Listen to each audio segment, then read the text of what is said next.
바로 강의 시작하겠습니다. 오늘은 이제 사무엘상부터 욥기야까지 왕정 시대의 율법의 정신을 가지고 왕정 시대를 어떻게 해석했는가 선지자의 글 살펴보겠습니다. 서론 부분은 제가 읽지 않겠습니다. 우리가 지금까지 공부했던 거 한 단락으로 정리를 해 두었으니까 꼭 읽어보시길 바랍니다. 사무엘상 큰 주제는 이스라엘의 하나님의 왕 되심을 거절했다. 이것이 가장 중요한 내용이 되겠습니다. 여호수아서를 통해서 우리가 보았습니다. 이스라엘이 약속의 땅을 이제 차지했습니다. 승리하고 정복했습니다. 그런데 그 약속의 땅에서 이스라엘 백성이 어떻게 했습니까? 계속 넘어지고 실패하고 또 힘드니까 하나님 찾고 하나님 찾으니까 하나님이 사사를 보내주셔가지고 또 구원해 주시고 이것이 계속 반복되는 것을 우리가 보았습니다. 그 와중에도 하나님의 말씀을 지키고 또 하나님을 경외하는 그 은혜의 그 물줄기가 흐르고 있었는데 룻기를 통해서 우리가 그것을 보았습니다. 룻기의 주제는 기업 물을 자 대신 예수님을 우리에게 소개하는 것입니다.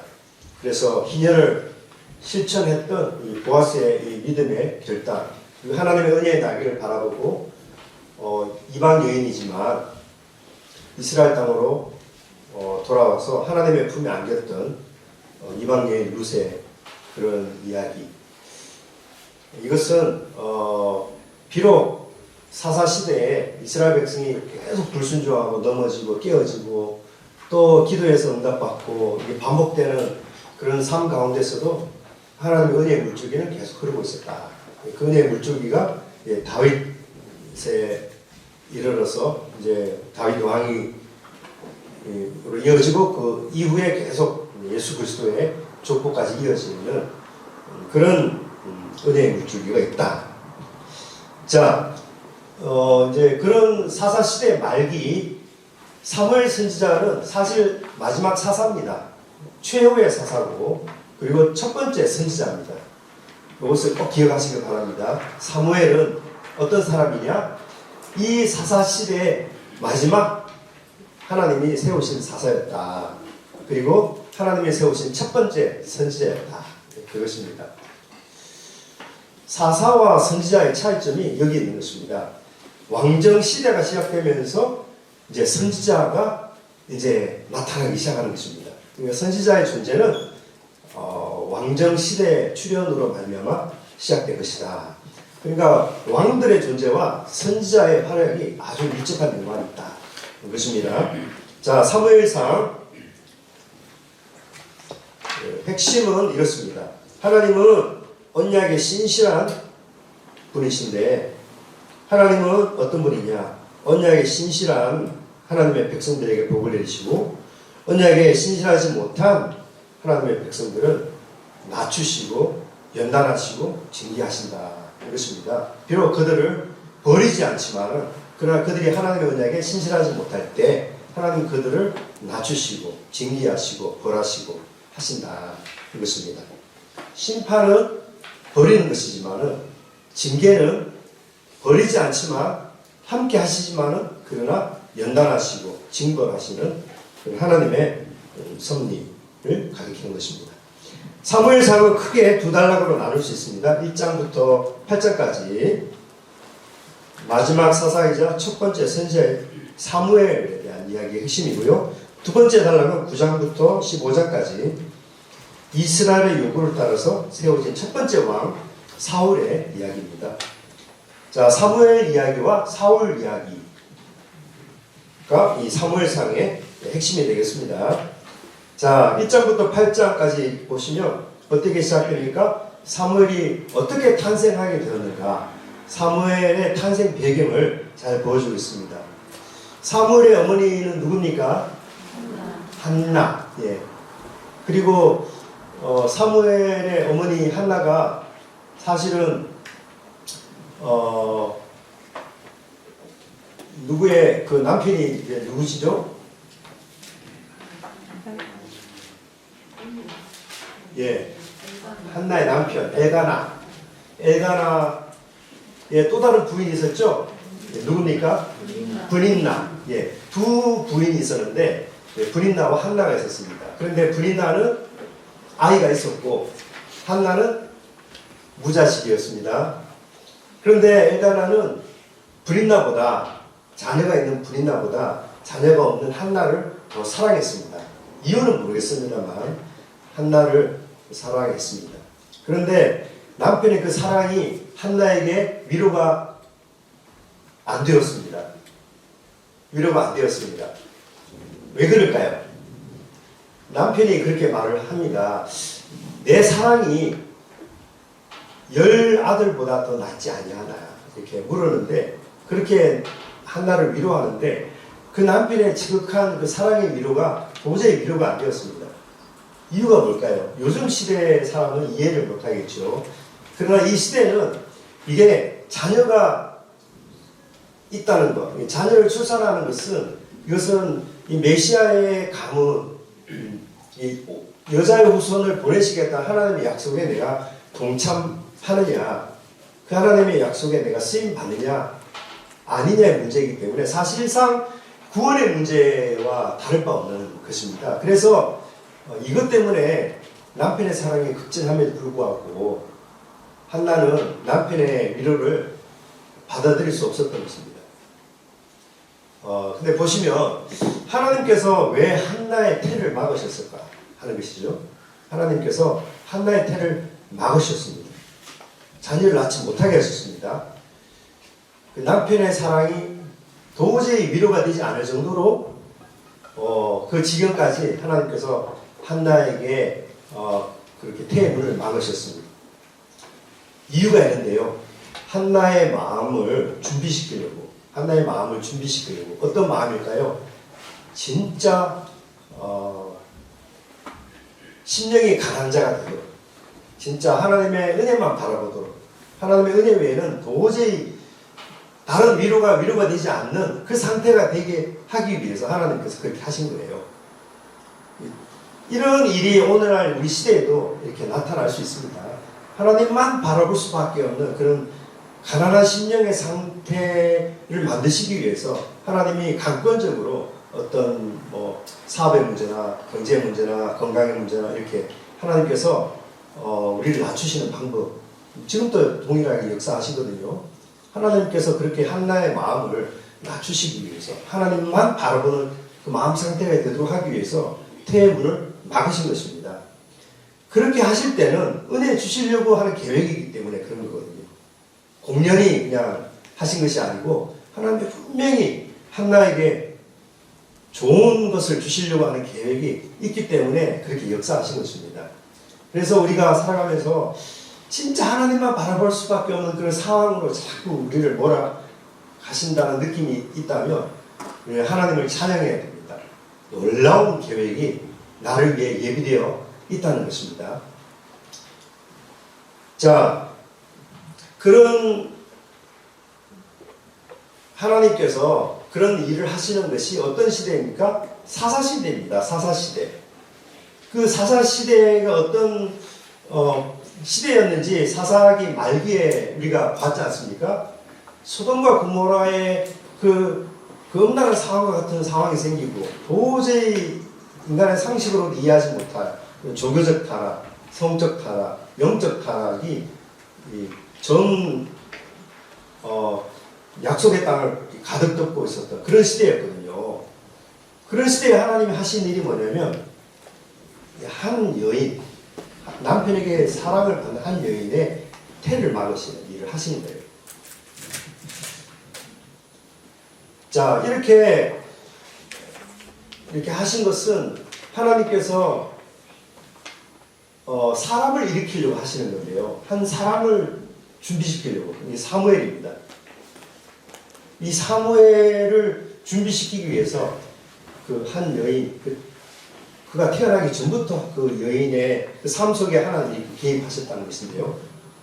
그 시대는 어떤 시대냐? 바로 사람이 자기 소견에 옳은 대로 행하는 그런 시대였고, 무질서한 시대였고, 영적으로, 성적으로, 도덕적으로 타락한 시대였습니다. 그런 시대에 하나님께서 일을 하셨다. 자, 그 당시에는 말씀이 희귀했다.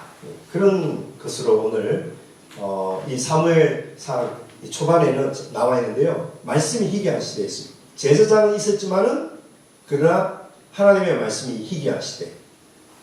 제사장의 존재는 그냥 형식적인 존재일 뿐이었고 하나님의 말씀을 듣지도 못하고 하나님이 보여준 환상도 보지도 못하고 그런 시대였다 것입니다. 이런 시대에 하나님께서 사무엘이라는 한 사람을 예비시키기 위해서 그가 태어나기 전부터 어머니의 태를 막으시는 일부터 하시는데 그 태를 막으시니까 어떻게 됩니까? 브린다가 한나를 격동시킨다는 것입니다. 격동, 영어로 provoke. 그러니까 자꾸 자극하는 거예요. 찌르는 거예요. 말로써. 자꾸 공격하고 찌르고. 나는 아들 있어. 넌 아들 없지? 이렇게 지나가는 말로 계속 이렇게 찌르는. 그래서 한나의 마음이 계속 이제 그 슬픈 것입니다. 브린나의 그 찌르는 그런 칼로 비수같이 찌르는 그 말들로 인해서 이 한나의 마음이 계속 이제 상합니다. 그 상한 마음으로 결국 어떻게 합니까? 하나님을 바라보죠. 하나님을 바라보는데 진짜 하나님만 바라볼 수밖에 없습니다. 그래서 매년 감사제를 드리기 위해서 이제 성전에 올라갈 때 남편이 두 아내를 데리고 가는데 그곳에서 이제 드디어 한나는 결정적인 기도를 하죠. 사무엘상 초반에 보시면 나와 있는 대로 하나님 앞에 그 마음을 토해놓는데 아들 주시면 그 머리에 삭도로 되지 않고 즉 나실인으로 하나님 앞에 드리겠습니다. 그렇게 서원하는 기도를 하지 않습니까? 그 모습을 보고 제사장이 어떻게 말합니까? 술 취했다고. 이 대낮에 여자가 말이야 술 취하고 있다고 막 그러지 않습니까?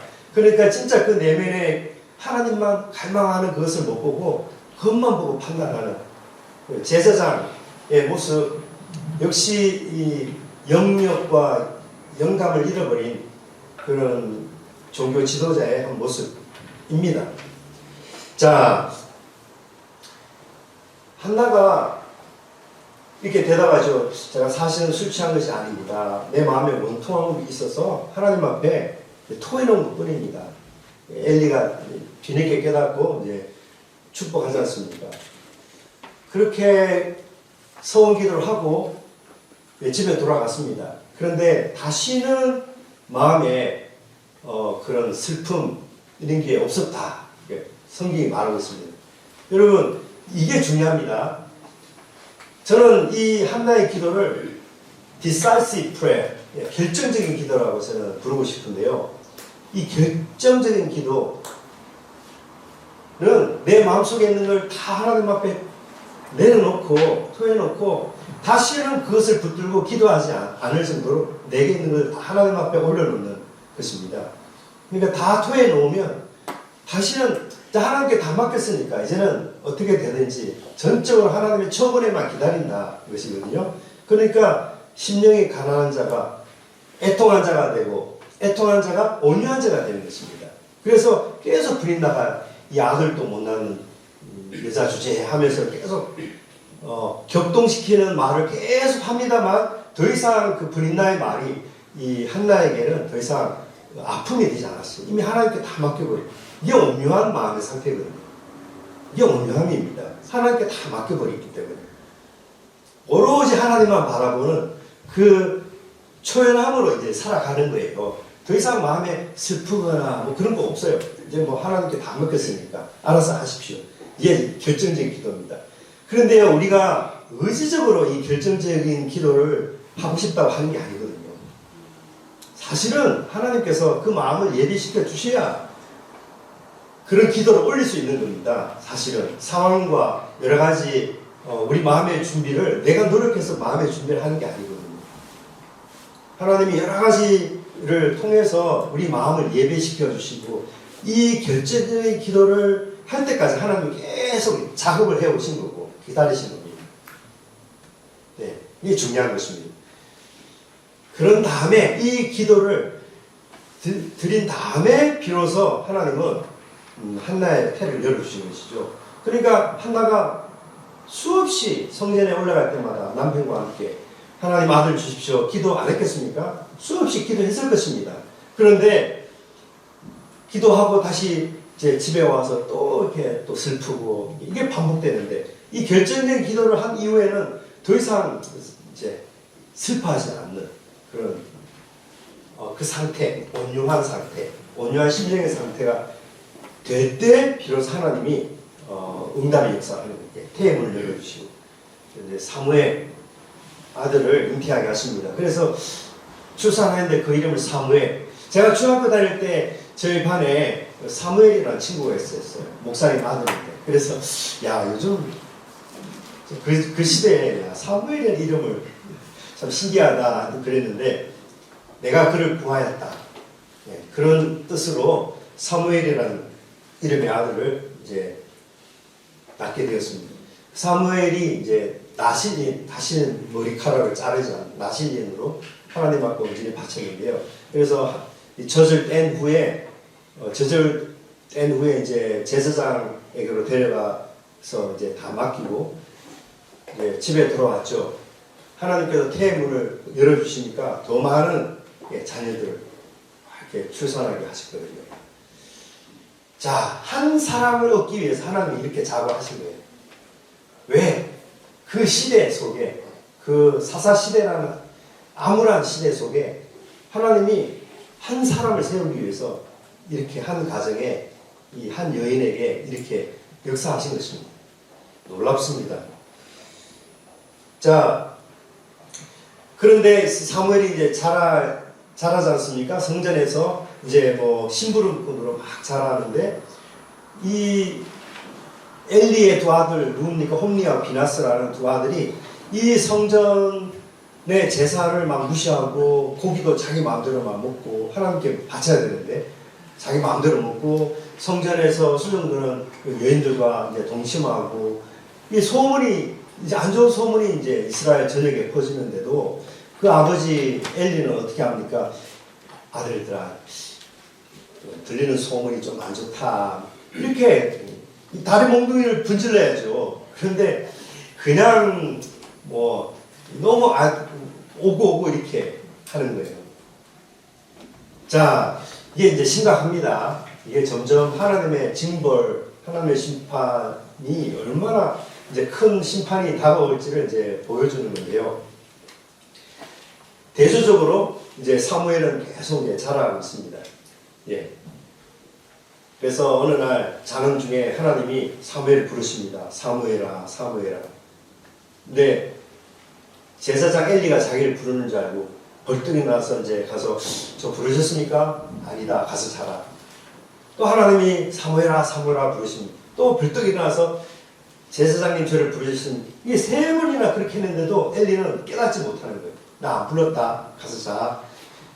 예, 이 영감이 떨어진 이 종교 지도자의 모습인 것입니다. 딱 한 번만 보면 알아차려야죠. 이거는 하나님께서 이 아이를 부르시는구나 알아차려야 되는데 3번 반복되는데도 깨닫지 못하고 있는 것입니다. 영감이 둔해진, 영적 감각이 둔해진 종교 지도자의 모습.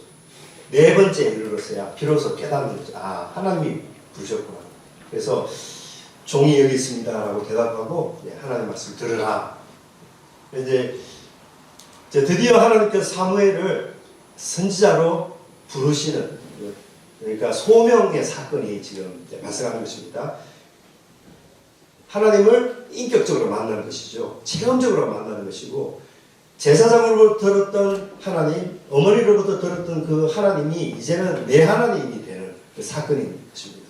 하나님과 나와 1대1 관계, 인격적인 관계가 성립되고, 하나님이 나를 부르시는구나, 하나님이 하실 일을 선포하는 메신저로 하나님이 나를 부르시는구나 하는 이 하나님의 부르심을 체험하는 사건인 거죠.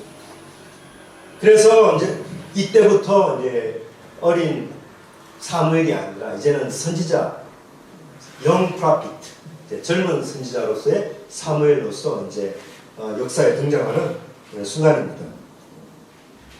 자, 하나님께서 침묵하시는 것은 사실은 말씀하시려고 이렇게 준비시키는 그 기간이거든요.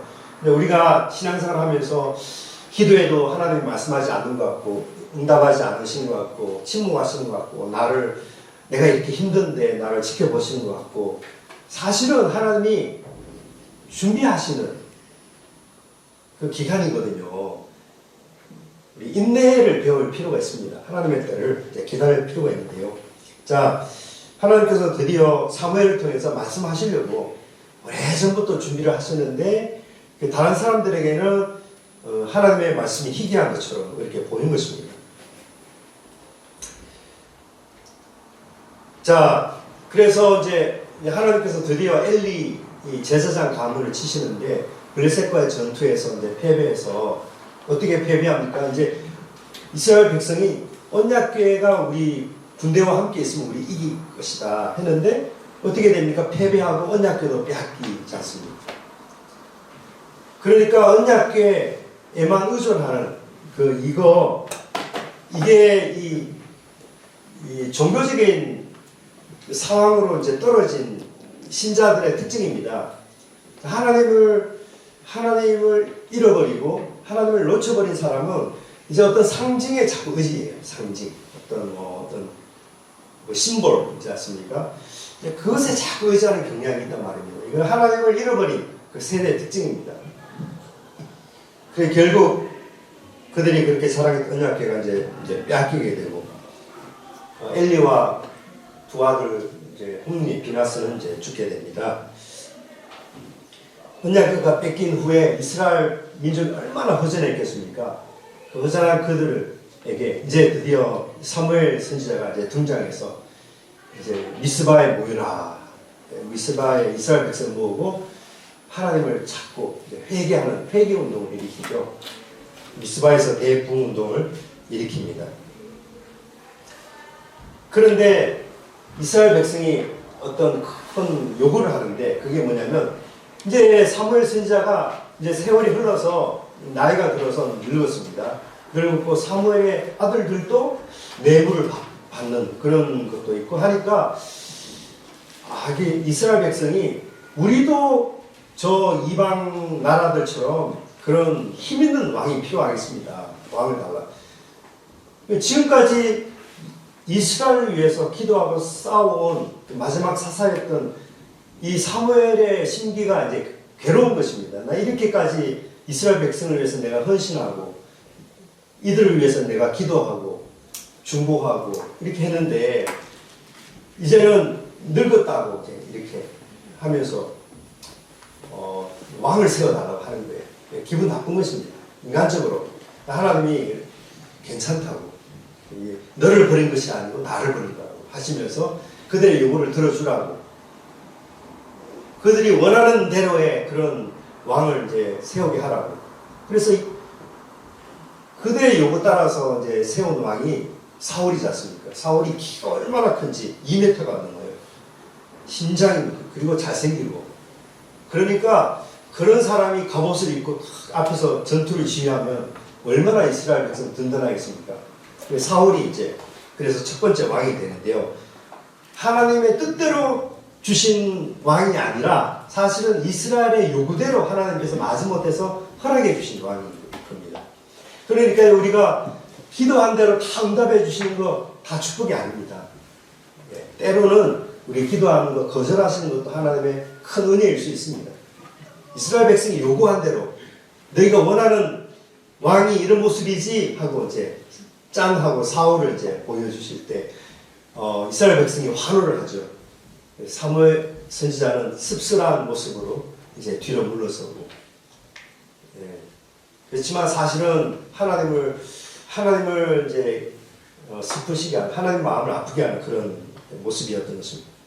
첫 번째 왕. 이제 그래서 왕정 시대, 왕들의 시대, 킹덤 시대가 이제 시작됩니다. 자, 두 번째 단락으로 이렇게 넘어가서 사울이 선택되고 기름 부음을 받게 되죠. 하나님의 선지자 사무엘을 통해서 경고하는 말씀이 있습니다. 야, 하나님을 두려워하고 하나님 말씀 지켜야 된다. 그렇지 않으면 너희가 선택한 이 왕 하나님 버리실 것이고 하나님께서 너희들을 이제 징벌하실 것이다. 사울이 이제 왕이 되자마자 어떤 일을 했냐면 암몬이라는 나라가 이제 쳐들어와가지고 길랏 야베스라는 그 이스라엘의 그 지도를 보시면 지난번 나눴더니 제 변방에 있는 작은 도시입니다. 그런 쉽게 말하면 우리 남한에 보면 저 철원 이런 철원 그러니까 암몬이 이제 쳐들어와서 제일 그런 제 변방에 있는 그 길랏 야베스라는 곳을 이제 침략했어요. 침략하려고 딱 전쟁을 하는데 길랏 야베스 사람들이 우리 항복할 테니까 약조를 맺자. 그런데 그 약조를 거부하죠. 너희들 다 그냥 죽여버리겠다 하니까 그러면 어떻게 합니까? 근데 사울과 함께 이제 전가를 벌여서 우리 죽게 되었습니다 하니까 변방에 있으니까 아니 너희들 알아서 해라 이렇게 할 수 있지만 사울은 군대를 모아가지고 길랏 야베스 변방에 있는 이 마을을 구원하기 위해서 이제 군대를 보내오고 암몬과 전투를 이제 벌여서 승리합니다. 이 길랏 야베스 사람의 입장에서 보면 얼마나 고맙겠습니까? 우리가 지금 암몬에게 다 이제 잡혀서 노예로 팔리거나 죽을 위기에 처했는데 그런 변방의 시골 구석에 살던 우리 같은 야베스 사람들 잊지 않고 저 사울이 군대를 거느리고 쳐들어와서 우리를 구원해 주었으니 야베스 사람들에게는 사울은 진짜 은인입니다. 그죠? 여러분 이걸 잘 기억하시고 나중에 성경 읽으시면 이해되는 게 참 많은데요. 예를 들어서 사울이 이제 자결하고 자살하지 않습니까? 자살하고 이제 사울의 시대가 이제 막을 쳤는데 사울이 벳삼 성벽에 이제 시체가 목이 잘린 채 여기 벽에 그 아들들도 다 이렇게 벽에 이제 시체로 다 걸려 있는데 그런 사울과 그 아들들의 시체를 수습해서 장사 지내준 사람들이 야베스 사람들이거든요. 이 다른 이스라엘 사람들은 사울의 거들떠 죽은 사울 생각지도 않고 있는데 야베스 사람들은 이제 장사를 지내주는 거예요. 나중에 다윗이 왕이 되었을 때 제일 먼저 한 일이 뭔지 아십니까? 길랏 야베스 사람들을 칭찬해 주는 것입니다. 참 잘했다. 왜냐면 자 다윗이 왕이 되는데 그러면 사울을 정성스럽게 이제 장례 치러준 야베스 사람들 괘씸하다 이렇게 생각하지 않겠습니까? 인간적으로. 그런데 다윗은 나 너희들 미워하지 않아. 너희들 참 잘했다. 칭찬하고 축복하고. 그렇게 함으로써 뭡니까? 이제 나라를 통일시키는 마음을 얻는 그런 다윗의 모습이 이 다윗이 왕이 되고 첫 번째 한 것이 길랏 야베스 사람들 칭찬하는 거거든요. 예. 그렇습니다. 자, 이게 유일한 사울의 지적입니다. 사울이 잘한 것 중에 하나입니다. 길랏 야베스를 위해서 목숨 걸고 전투를 벌인 것. 잘했죠. 예. 그런데 그런 사울이 한 몇 번의 전투에서 다 승리하고 참 잘했는데 한 가지 죄를 짓습니다. 뭐냐면 사무엘 선지자가 내가 언제 다음 내가 올 때까지 이제 기다려라. 내가 와서 제사를 이제 지내겠다 했는데 이제 사무엘 선지자가 약조한 그 시간까지 기다려야 하는데 이제 적들은 계속 이제 침공하려고 하고 조급해져서 제사를 드리게 되었습니다. 사무엘 선지자가 기다리지 못하고 제사를 딱 드리고 그 다음에 그 순간 이제 사무엘 선지자가 쫙 나타나거든요. 왕이 지금 무슨 일을 했습니까? 망령된 일을 했습니다. 그래가지고요 하나님께서 왕을 버리셨다 이렇게 하더라고요. 그러니까 조급해서 죄를 짓는 그런 사울을 하나님께서 버리십니다. 조금만 더 기다렸으면 됐을 텐데 기다리지 못하고 이제 제사를 사무엘 선지자가 주관해야 될 제사를 자신이 함으로 월권의 죄를 짓게 됩니다. 자, 그래서 하나님이 사울을 거절하셨다. 이게 사무엘 3 내용입니다. 자, 그 다음 16장부터 31장까지 이렇게 보시면 이제는 하나님께서 사울을 버리시고 곧바로 이제 사무엘에게 말씀하십니다. 너 저 베들레헴 이새의 집에 가서 내가 너에게 말할 한 사람에게 한 아들에게 기름 부어라. 기름 부어 왕을 삼으라. 사울을 버리시자마자 바로 왕을 이제 세우라고 기름 부으라고 명령하시는데요. 이제 사무엘이 기름병을 가지고 이제 베들레헴 이새의 집으로 갑니다.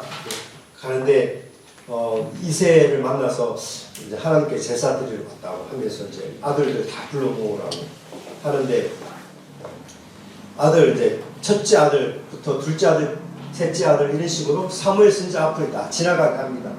그러니까 모델 워킹쇼 같은 게 다 이렇게 지나가게 하는데 하나님께서 말씀하시죠. 첫 번째 아들 사무엘 선지자가 볼 때 야 키도 크고 잘생기고 용모도 좋고 그런데 아니다. 내가 택한 사람 아니다. 그렇게 계속 7번째까지 하나님께서 말씀하시죠. 아니다. 내가 택한 사람 아니다. 여기 또 다른 아들이 있느냐고. 이새가 말하죠. 막내가 있는데 저 둘에서 양을 치고 있습니다. 어떤 상황입니까? 형들, 사무엘 선지자가 왔는데 형들은 다 이렇게 모이는데 막내가 저 양들 치고 있는 거예요. 네. 우리 시대 같으면 어떻게 저 막내를 저렇게 할 수 있을까? 그 가부장 시대는 그렇습니다. 제일 막내가 제일 고생이. 형들이 만만한 막내에게 다 이렇게 맡기고 선지자가 왔으니 우리 선지자와 밥 먹으러 간다. 양떼 잘 봐. 그런 것입니다. 그래서 이제 사람을 보내가지고 다윗을 데려오죠. 하나님이 사무엘에게 말씀하십니다. 이 아이가 바로 내가 기름 부을 사람이다. 그 자리에서 이제 기름 붓고 이제 왕으로 이제 기름 부었습니다. 이때 나이가 10대 후반이었을 것이라고 학자들은 이야기하고 있습니다. 자, 여전히 사울은 죽지 않고 이제 왕으로 있었는데 이제 블레셋이 이제 쳐들어오죠. 부족 연합군을 결성해 쳐들어오는데 싸움을 도두는 자가 나가는데 골리앗입니다. 도두는 자라는 이 말이 뭐냐면 이게 챔피언, 영어로 챔피언인데 이 말이 뭐냐면은 그 중에서 제일 싸움 잘하는 사람, 그리고 그 한 사람 때문에 다른 모든 군인들이 용기를 얻는 사람, 챔피언입니다. 그래서 싸움 도두는 자 이렇게 표현하거든요. 골리앗이 등장해가지고 아침 저녁으로 이제 등장해서 이스라엘 욕하고 하나님 이름을 회방하고 합니다. 이제 형들 안부 전하라고 이제 아버지가 이새가 이제 막내를 다윗을 이제 전장에 보내는데 형들에게 안부 전하고 먹을 것도 갖다 주고. 근데 그 하나님을 회방하고 이스라엘을 모욕하는 골리앗의 말을 듣고 어떤 생각이 듭니까? 다윗의 마음속에 분노심이 끌어오르거든요. 하나님의 영이 임한 사람의 특징이 여기 나타나는데 하나님의 영이 임한 사람에게는 하나님의 분노를 느낄 수 있습니다. 네. 성령이 임한 사람은 그러니까 여러분 화내는 것이 다 나쁜 게 아니거든요. 화를 잘 내는 사람의 그 마음은 사실은 그 성품이 공의롭다는 것입니다. 정의로운 성품을 가진 사람이 화를 잘 내거든요. 그러니까 내가 이제 화를 잘 못 참고 화를 잘 낸다고 생각하시면 내 안에 하나님의 공의로운 성품이 좀 다른 사람보다 많이 있다 이렇게 생각하시고 그거를 잘 정리하면 방향만 잘 하면 진짜 의로운 무엇입니까? 이제 재판관이나 판사나 그런 곳으로 쓰임 받을 수 있거든요. 자, 감정이 다 나쁜 게 아니고요. 화내는 것 자체가 나쁜 건 아닌데 이 다윗의 마음속에 임했던 그 성령 받은 다윗이 듣고 이제 화가 머리 끝까지 끌어오는데 이거 하나님의 분노입니다. 하나님의 분노. 그래서 다윗이 졸라서 골리앗과 이제 싸우는 그 유명한 장면을 우리 성경에서 보죠. 그래서 이제 골리앗의 키가 정확하게 2m 80이었습니다. 2m 80이었는데 그가 입은 갑옷 엄청나게 무겁고 칼도 크고 그런 골리앗을 물맷돌로 골리앗을 쓰러뜨리는데요. 골리앗의 칼을 빼가지고 골리앗의 머리를 이제 베고 그 골리앗 칼과 갑옷을 이제 전리품으로 취하고 머리를 이제 전리품으로 또 획득하고 그러니 여러분 놀라운 일이 이제 벌어지죠. 반전이 일어나서 여러분 잘 아시는 이야기입니다. 그래서 이제 승전하고 이제 돌아오는데 이스라엘 여인들이 어떻게 합니까? 사울이 죽인 자는 천천히요, 다윗은 만만히로다. 그 노래를 부르기 시작했습니다. 이제 젊은 용사 다윗의 등장에 온 이스라엘이 환호를 하는데 그 모습을 보고 사울이 어떻게 합니까? 사울이 주목했다. 이 말은 그 속에 이제 질투심이 이제 생겨나기 시작합니다. 미움과 증오심이 생겨나는데요. 자, 하나님의 영이 떠나가고 귀신이 사울의 마음을 사로잡는데 귀신이 그 마음을 사로잡는 사람의 특징이 뭐냐면은 시기, 질투, 미움, 이게 강합니다. 아주 강합니다. 그래서 이제 계속 이제 이 질투심이 점점 커져가지고 다윗을 이제 죽이려고 갑자기 일어나서 창을 이렇게 빼어서 다윗을 향해서 던지기도 하고. 그러니까 다윗의 신하들이 이게 그냥 두면 안 되겠다 해가지고 사울의 마음을 좀 누그러뜨리기 위해서 수금 잘 타는 사람을 이제 찾아봤어요. 이 음악과 이 축사는 중요한 그 연관이 있어요. 귀신을 쫓아내는 사역에 여러분 이 찬양이 굉장히 중요한 역할을 하거든요. 저도 어릴 때 부흥회 다닐 때마다 그 찬양을 뜨겁게 하고 귀신 쫓아내고 그런 분들 어릴 때 많이 봤거든요. 귀신 들린 사람 근데 그냥 찬양 뜨겁게 하고 낯선의 예수 이름을 하니까 그냥 어릴 때 참 보고 신기했던 기억이 납니다. 어쨌건 자, 이 음악과 이제 성령의 역사 또 혹은 이제 마귀를 쫓아내는 사역은 이 찬양과 굉장히 밀접한 관계가 있다. 그래서 이제 다윗이 음악을 잘하고 노래를 잘 부르더라. 그래가지고 이제 다윗을 또 이렇게 세우는데 그때 이제 다윗의 첫째 아들 요나단이 사울의 아들 첫째 아들 요나단이 이제 다윗을 너무 나이는 한 10살 차이 나지만 10살 가까이 차이 나지만 요나단이 다윗을 사랑하는 마음이 막 생겼어요. 그래서 아버지는 이제 다윗을 죽이려고 하지만은 사울의 아들 요나단은 다윗을 이제 너무 사랑해가지고 서로 언약을 우리는 해치지 말자. 함께 하나님을 잘 숨기고자. 이스라엘 위해서 싸워보자. 요나단과 다윗이 언약을 맺고요. 그래서 성경이 말하는 연인보다 더 진한 그런 우정이 이제 시작됩니다. 이 언약 때문에 요나단이 죽고 전투에서 죽고 그의 이제 아들 무비보셋이라는 아들이 이제 절름발이었는데 여러분 다윗이 왕이 되었을 때 제일 먼저 한 일 중에 하나가 요나단의 아들을 자기 왕자들 반열에 다 얹혀가지고 밥을 먹게 하는 왕자처럼 대우한 거예요. 언약을 잘 지키는 다윗의 모습을 보여줍니다. 이제 사울이 계속 이제 이 정신이 오락가락하는 것인데요. 이제 귀신이 한번 그의 마음을 사로잡으니까 이 감정, 이 질투심이 폭발하니까 분노, 미움이 감정에 사로잡혀가지고 원래는 정상적인 인간이라면 의지가 감정을 컨트롤해야 되는데 이 귀신 들린 사람의 특징은 도저히 감정을 컨트롤하지 못하는 상태가 되는데 이 사울이 이제 창을 던져서 다윗을 또 두 번째 죽이려고 하니까 이제 다윗이 이러다가 내가 죽겠다 싶어가지고 도망을 하잖아요. 도망하는데 이제 미갈이라는 그 사울의 딸 갔는데 어떻게 합니까? 이제 자는 척 해가지고 하고 이제 다윗이 이제 문으로 이제 도망하고 요 다윗이 이제 광주리에 타고 이제 문으로 도망하고 피신하는 이 장면이 그 성경에 좀 오버랩되는 장면이 있거든요. 이제 요수아가 보낸 두 정탐이 또 광주를 타고 성벽에서 탈출했고 사도행전 보면 사도 바울이 다메섹 도성에서 이제 이렇게 또 광주를 타고 여러분 요거는 성경에 이렇게 성벽에서 이제 줄 타고 도망하는 이 장면이 한 서너 번 반복되는 게 있거든요. 그것만 모아서 보시면 의미가 또 있습니다.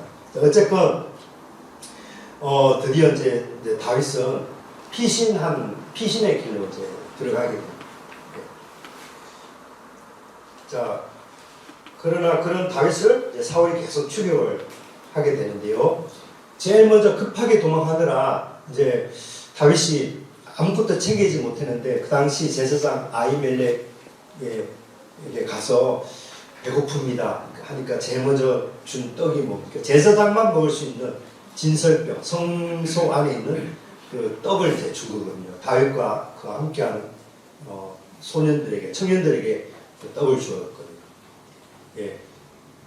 그걸 예수님이 훗날 신약 성경에서 이야기하지 않습니까? 원래 제사장만이 먹을 수 있는 떡인데 아히멜렉이 다윗과 그 함께하는 자들에게 주지 않는 이야기. 원래 성소의 오른쪽에는 떡상이 있고요. 테이블, 떡상이 있고 그 다음에 떡에 두 줄로 6개씩 12개의 떡이 있고 그래서 진설병이라고 하고 왼쪽에는 7 금초대가 있고 앞에는 분향단이 이게 성소에 있는 3가지 성물인데요. 오른쪽에 이 떡상이 있습니다. 이게 무엇을 의미하느냐? 이 성소 안에 있는 3가지 성물은 하나님의 약속을 상징하는 거거든요.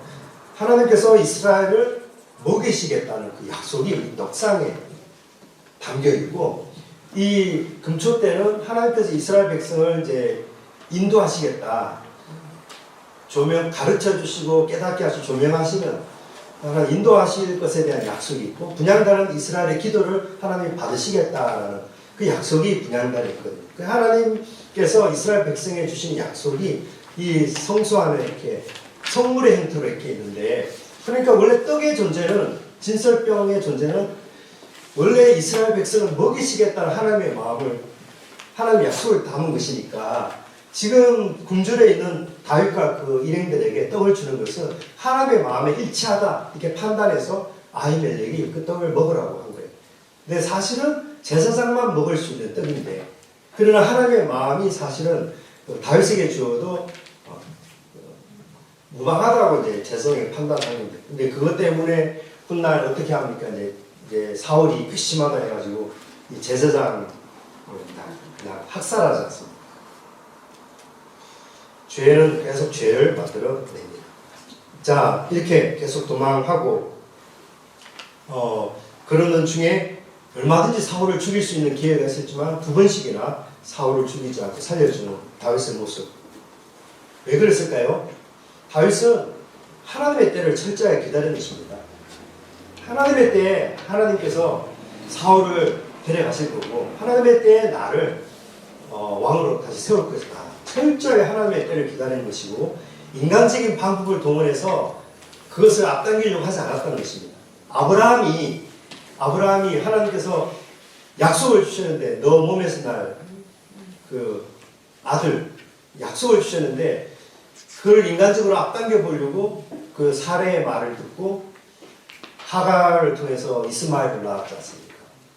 근데 하나님께서 그 아들이 내가 너에게 약속한 아들이 아니다 말씀하십니다. 그러니까 하나님의 약속을 받은 자가 하나님의 때 하나님의 방법을 철저히 기다리는 이게 참 믿음의 훈련인데요. 이제 다윗은 이 훈련에 이제 통과하는 것입니다. 드디어 때가 되어서 이제 블레셋이 침공해서 이제 사울이 이제 그 아들과 함께 이제 전투에 패함으로써 죽게 되고 사울은 자결하게 됨으로써 이제 사무엘상이 끝나게 됩니다. 사무엘상은 이제 사무엘이 어떻게 선지자가 되었고 그 과정, 그리고 어떻게 이 사울이 왕이 되었고 첫 번째 왕이 되었고 또 다윗이 어떻게 첫 번째 하나님의 뜻에 합한 왕이 되었는, 그러니까 인간의 요구대로 세워진 사울을 폐하시고 하나님의 뜻에 합한 사람 다윗을 세우시는 그 과정, 사무엘, 사울 그리고 다윗의 이야기가 이제 사무엘상 이야기입니다. 이제 사무엘 하는요 이제 본격적으로 이스라엘 이제 왕으로 이제 세워진 다윗의 이야기입니다. 여기 네 단락으로 나누는데 보실까요? 여기 보시면 1장부터 10장까지 다윗 왕국의 성장. 다윗이 이제 드디어 사울이 죽고 이제 다윗이 왕이 됩니다. 그리고 다윗이 어떻게 남북 이스라엘을 이제 통합하고 하는지, 그 나라가 어떻게 성장하는지 잘 보여주고요. 그 다음에 11장, 12장은 이제 다윗이 넘어지는 장면 이렇게 나오고요. 그 다음에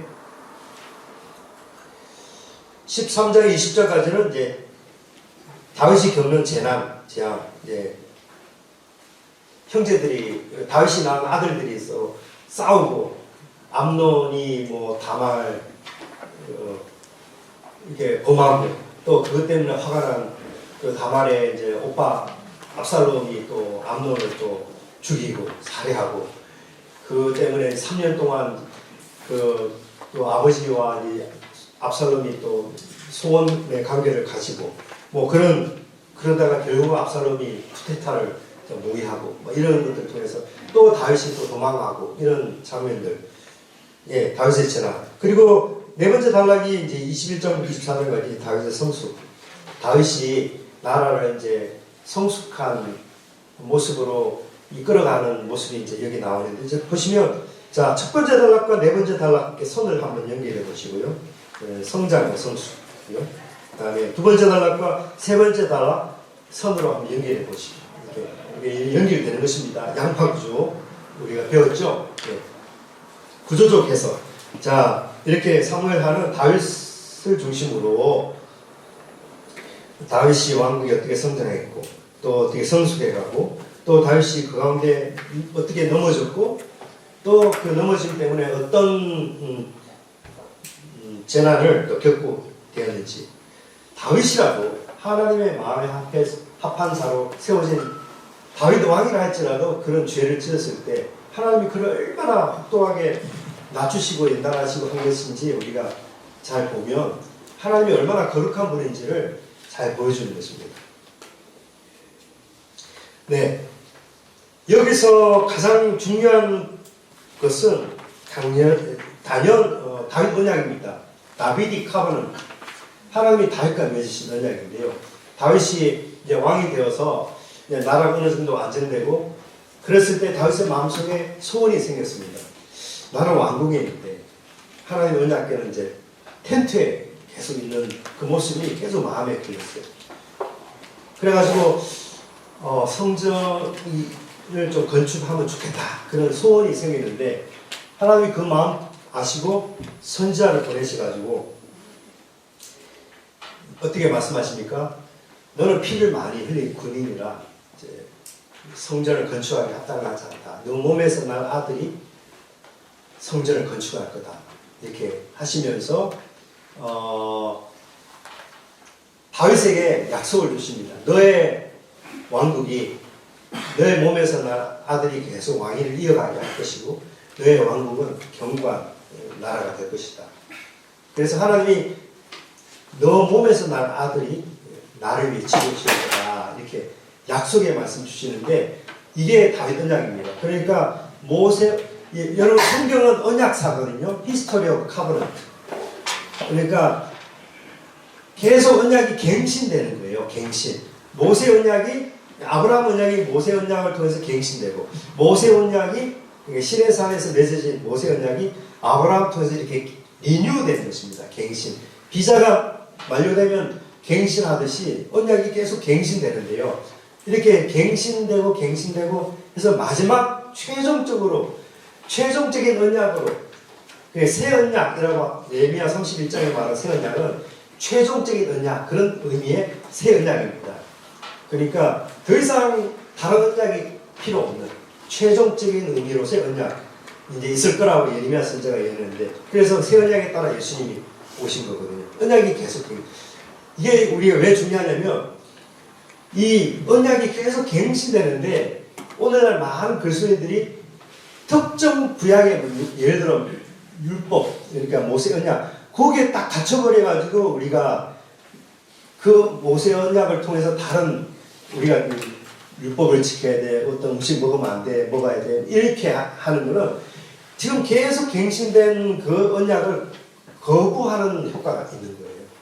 갱신된 의미로서의 갱신되기 이전에 언약으로 봐야 되는데 그것이 유일한 언약인 것처럼 이렇게 보고 다른 언약을 다 판단하고 재단하는 기준으로 보면 그게 그래서 이단이 되는 것입니다. 언약이 계속 리뉴된 거거든요. 원리는 간단해요. 여러분, 여권, 파스포트, 이게 계속 갱신되는데 만료된 거 가지고 우리가 에어포트 가면 리젝트 되거든요.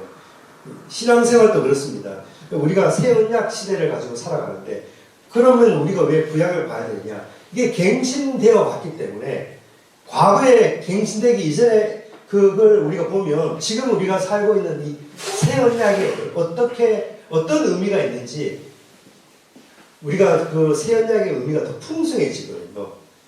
그래서 우리가 구약을 봐야 돼. 구약을 봐야 신약의 의미를 더 우리가 잘 아는 거죠. 예, 리뉴된 시대 속에 살고 있지만 더 이상 과거의 언약에 매일 필요 없지만은 그러나 우리가 과거에 그 갱신되기 이전에 그걸 봐야 되는 것입니다. 예, 저도 패스포트가 이렇게 여러 개 있거든요. 첫 번째 패스포트에 남아공 입국 비자 딱지가 있고 그 다음에 여기에 영주권 딱지가 딱 붙어 있거든요. 버리지 않고 이렇게 있는 것입니다. 비록 만료됐지만, 그걸 보면 지금 이제 내 뿌리를 아는 것이거든요. 그래서 이 구약의 이 왕정 시대를 보면서 하나님이 이스라엘을 특히 다윗을 보면서 다윗이라도 하나님 마음에 합한 사람이지만 하나님이 다윗이 범죄했을 때 얼마나 낮추시고 징계하시고 하나님이 정말 거룩하신 분이라 그 하나님은 신약 시대에도 동일하다 이것이거든요. 지금도 동일하다. 하나님이 얼마나 죄를 미워하시는 분인지 죄를 혐오하시는 분인지 그리고 하나님이 언제든지 회개하는 자에게 즉시 용서하시고 나단 선지자를 보내가지고 당신이 그 사람이라고 책망할 때 다윗이 그 말씀 앞에 탁 주저앉아서 무릎 꿇고 하나님 제가 죄를 지었습니다. 그 즉시 하나님 용서해 주지 않습니까? 그런데 그 죄 용서하시지만은 그 죄로 인한 그 징벌, 죄에 대한 책임은 다윗이 이제 져야 되는 것입니다. 이거를 계속 말씀하시는 거예요. 그래서 이게 하나님 저 잘못했습니다. 용서해 주세요. 이걸로 우리 신앙생활 끝나는 게 아니라는 걸 우리가 알게 되는 거예요. 그리고 오늘날 이 많은 사람들이 회개를 너무 가볍게 예수님의 복음을 너무 가볍게 전하는 거 이게 다 구약의 그 언약 갱신되기 이전에 그 언약을 우리가 너무 몰라서 그렇게 하는 거거든요. 자, 이제 다윗이 왕이 되는데 이제 마지막 사무엘 끝부분을 보면 기브온에 문제가 있습니다. 기브온은 여호수아에서 나오는 민족이죠. 그러니까 거짓으로 자신을 가장해서 이스라엘과 언약을 맺었는데 이제 그 기브온 그러니까 나라에 기근이 찾아가는데 다윗이 기도해 보니까 기브온 사람들 때문이라고 하나님 말씀해 주셔요. 왜? 사울이 기브온 저 이방 사람들이 거짓으로 이제 언약을 맺어가지고 이스라엘 민족에 편입된 저 기브온이 미운 거예요. 민족주의자. 사울의 관점에서는 기브온을 이제 미워서 그래서 기브온 사람 학살했거든요. 그 죄 때문에 이제 그 기근이 온 건데 그걸 깨닫고 원인을 깨닫고 다윗이 이제 해결하는 그 모습, 성숙한 모습, 죄를 처리하는 그 성숙한 모습을 잘 보여주고 있다. 그것입니다. 그게 사무엘 하입니다. 그래서 성장과 성숙 연결되고 다윗 실족과 다윗의 전환이 이렇게 연결됩니다. 10분 쉬었다가 이제 3시에 딱 마치도록 하겠습니다. 10분만 쉬도록 하겠습니다. 질문 있으시면 네, 저한테 오십시오. 감사합니다.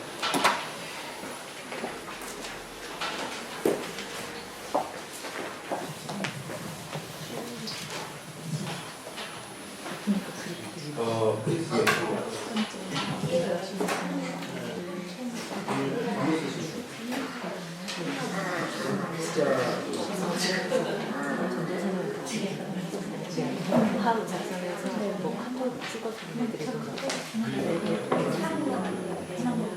네네네. 이거 생강젤리 드십시오. 지난주에 거.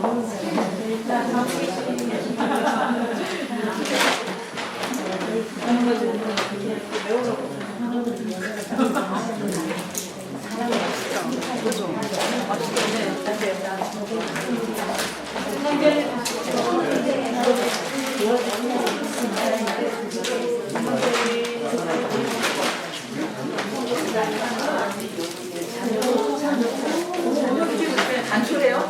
네, 맞아요. 안 오시고요. 우리 집 아들아.